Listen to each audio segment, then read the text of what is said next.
नमस्कार। आज हम उस प्राचीन दौर का सफर तय करने वाले हैं जिसने आज के इस विशाल भारतीय उपमहाद्वीप की बुनियाद रखी थी। जी हाँ, हम बात कर रहे हैं उन आर्य लोगों के आगमन की जिन्होंने एक ऐसे समाज की नींव रखी जो पूरी तरह से ज्ञान, दर्शन और अनुष्ठानों पर टिका था।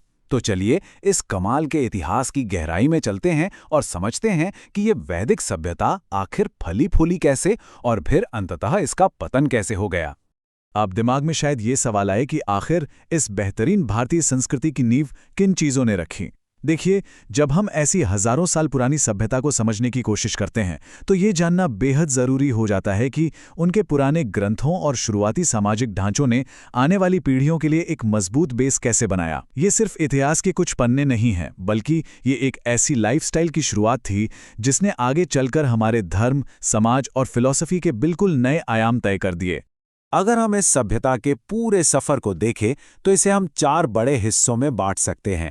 सबसे पहले आर्यों का आगमन होता है, जिसके बाद पूर्व वैदिक काल में एक नए समाज का निर्माण शुरू होता है। फिर एंट्री होती है उत्तर वैदिक काल की, जहां नए दार्शनिक विचार और उपनिषद आते हैं, और आखिर में प्राकृतिक और बाहरी कारणों की वजह से इस सभ्यता का अंत हो जाता है। इस क्रोनोलॉजी को ध्यान में रखने से ना आगे की पूरी कहानी समझना बेहद आसान हो जाएगा। तो शुरुआत करते हैं पूर्व वैदिक काल से। ये वो दौर था जब एक बिल्कुल नई जीवन शैली आकार ले रही थी। नए समाज, संस्कृति और धर्म एस्टैब्लिश हुए थे, जहां सामाजिक नियम और धार्मिक विश्वास एक दूसरे से बहुत गहराई से जुड़े थे। समाज का हर एक नियम इन्हीं के इर्द गिर्द घूमता था। एक तरह से ये वो फाउंडेशनल फेज था जिसने आने वाले कई सालों के लिए इस सभ्यता की पूरी दिशा ही सेट कर दी थी। और इस संस्कृति की धर्म व्यवस्था और ज्ञान चार सबसे अहम स्तंभों पर टिके थे: ऋग्वेदा, यजुर्वेदा, सामवेदा और अथर्ववेदा। अब ध्यान दीजिएगा, ये कोई आम किताबें नहीं थी। इनमें आध्यात्मिक ज्ञान, पूजा पाठ के तरीके और रोजमर्रा के जीवन को जीने के नियम शामिल थे। एक नए समाज को दिशा निर्देश देने के लिए इन चारों वेदों को बहुत ज्यादा महत्व दिया गया। और सच तो यह है कि इन्हीं के आधार पर लोगों ने अपने जीवन के मूल्य तय किए थे। अब वेदों के ज्ञान के साथ साथ समाज को स्मूथली चलाने के लिए एक प्रॉपर सिस्टम की जरूरत तो थी ही। इसीलिए समाज मुख्य रूप से चार वर्गों में बटा: ब्राह्मण, क्षत्रिय, वैश्य और शूद्र। शुरुआत में ये बंटवारा स्ट्रिक्टली कामों के आधार पर था। जैसे ब्राह्मण वर्ग धार्मिक कर्तव्यों और यज्ञ का संचालन करता था, जबकि क्षत्रियों का मुख्य काम था युद्ध करना और शासक के रूप में समाज की रक्षा करना।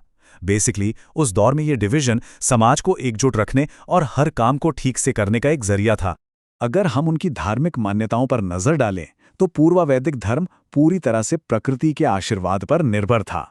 जरा सोचकर देखिए, क्योंकि लोगों का पूरा जीवन खेती और पशुपालन पर टिका था, इसलिए इंद्रा, अग्नि, वरुणा और सूर्य जैसे प्राकृतिक देवताओं की ही पूजा की जाती थी। इनके अनुष्ठानों में यज्ञ और हवन का बहुत बड़ा रोल था। खास तौर पर अग्नि देवता के माध्यम से प्रकृति को शांति और समृद्धि के लिए प्रणाम किया जाता था। लेकिन जैसा कि हर सभ्यता के साथ होता है, समय के साथ एक बहुत बड़ा बदलाव आया। पूर्व वैदिक दौर जहां प्रकृति पूजा और लचीले यानी फ्लेक्सिबल क्लेंस पर आधारित था, वहीं उत्तर वैदिक काल तक आते आते वर्ण व्यवस्था काफी रिजिड हो गई थी। धार्मिक कर्मकांडों की जगह अब बौद्धिक और दार्शनिक विचारों ने लेनी शुरू कर दी थी। ये सच में लोगों की सोच में एक बहुत बड़ी क्रांति थी। लोग अब सिर्फ बाहरी रिचुअल से संतुष्ट नहीं थे, बल्कि वो जीवन के गहरे अर्थ तलाशने लगे थे। और यहीं से शुरू होती है उत्तर वैदिक काल की कहानी। ये दौर सामाजिक और धार्मिक जटिलताओं के बढ़ने का समय था। जब वेदों के आखिरी भाग लिखे जा रहे थे, तब ज्ञान का दायरा पहले से कहीं ज्यादा विशाल हो चुका था। साहित्य और संस्कृति का जबरदस्त विस्तार हुआ, पुराणों और महाकाव्यों का उदय हुआ, और सबसे जरूरी बात, उपनिषद सामने आए। समाज अब लिटरली एक नए बौद्धिक शिखर को छू रहा था। इस नए दौर में लोगों का ध्यान बाहरी धर्मकर्म से हटकर बिल्कुल अंतर्मन की ओर मुड़ गया था। उपनिषदों ने आत्मा और ब्रह्मा जैसे गहरे दार्शनिक विषयों पर लंबी चर्चा की, और इन्हीं विचारों के बीचों बीच एक बिल्कुल नया कॉन्सेप्ट उभर कर आया: मोक्ष। जीवन और मरण के इस चक्र से मुक्ति पाना और अपनी आत्मा का सच पहचानना, ये इस दौर की सबसे बड़ी खोज बन गई थी। एक ऐसी खोज जिसने आने वाली सदियों तक हमारे दार्शनिक चिंतन को प्रभावित किया। अब एक बात तो तय है, जब भी समाज में नियम बहुत सख्त होने लगते हैं तो सुधार की आवाज़ें उठना लाजमी है। उत्तर वैदिक काल में जब एक तरफ जातिवाद कठोर होता जा रहा था, ठीक उसी समय इसके विरोध में नए धार्मिक आंदोलनों का उदय हुआ। इनमें बौद्ध धर्म और जैन धर्म सबसे प्रमुख थे। इन्होंने कर्मकांडों की बजाय आत्मा, पुनर्जन्म और कर्म के सिद्धांतों पर सबसे ज्यादा जोर दिया। ये समाज को एक नई और सकारात्मक दिशा में ले जाने वाली एक बहुत बड़ी लहर थी। तो इस सब के बीच आम लोगों का रोजमर्रा का जीवन कैसा चल रहा था? वो पूरी तरह से एक मजबूत व्यवस्था में ढल चुका था। अर्थव्यवस्था की बुनियाद थी खेती, पशुपालन और तेजी से बढ़ता हुआ व्यापार। वहीं एजुकेशन की बात करें तो गुरुकुल प्रणाली पूरे जोरों पर थी, जहां शिष्य वेदों और संस्कृत का गहन अध्ययन करते थे। इसके अलावा विवाह जैसे संस्कारों के साथ साथ संगीत, नृत्य और अलग अलग कलाओं का खूब विकास हुआ। एक तरह से एक बेहद समृद्ध और कल्चरली रिच समाज पूरी तरह से आकार ले चुका था। लेकिन समय हमेशा एक सा कहाँ रहता है।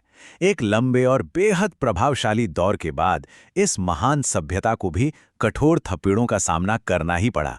दुनिया की किसी भी विशाल सभ्यता की तरह इसके पतन के पीछे भी एक बड़ा तूफान तैयार हो रहा था। प्रकृति का प्रकोप और मानवीय संघर्ष दोनों ने आपस में मिलकर उस ढलान की शुरुआत की जिसने अंततः इस पूरे के पूरे स्थापित समाज को हिलाकर रख दिया। अगर पतन के मुख्य कारणों को देखें तो प्राकृतिक आपदाएं इसमें बहुत बड़ी भूमिका निभा रही थीं।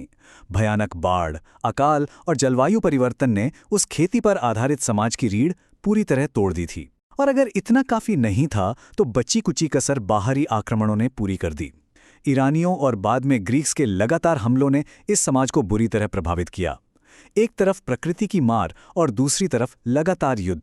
इन्हीं ताकतों ने मिलकर इस सदियों पुरानी सभ्यता के अंत की कहानी लिख दी। एक विशाल वैदिक सभ्यता का उस रूप में अंत तो जरूर हो गया, लेकिन सोचिए उसकी छाप आज भी मौजूद है। वेदों का ज्ञान, उपनिषदों की डीप फिलॉसफी और वो तमाम सांस्कृतिक परंपराएं आज भी हमारे आधुनिक समाज को किसी न किसी रूप में आकार दे रही हैं। तो ऐसे में एक बहुत ही गहरा सवाल उठता है, क्या ऐसी महान सभ्यताएं कभी सच में पूरी तरह खत्म होती हैं, या फिर वो अपना रूप बदलकर हमेशा के लिए हमारे अस्तित्व का एक अटूट हिस्सा बनी रहती हैं? इस पर जरूर सोचिएगा।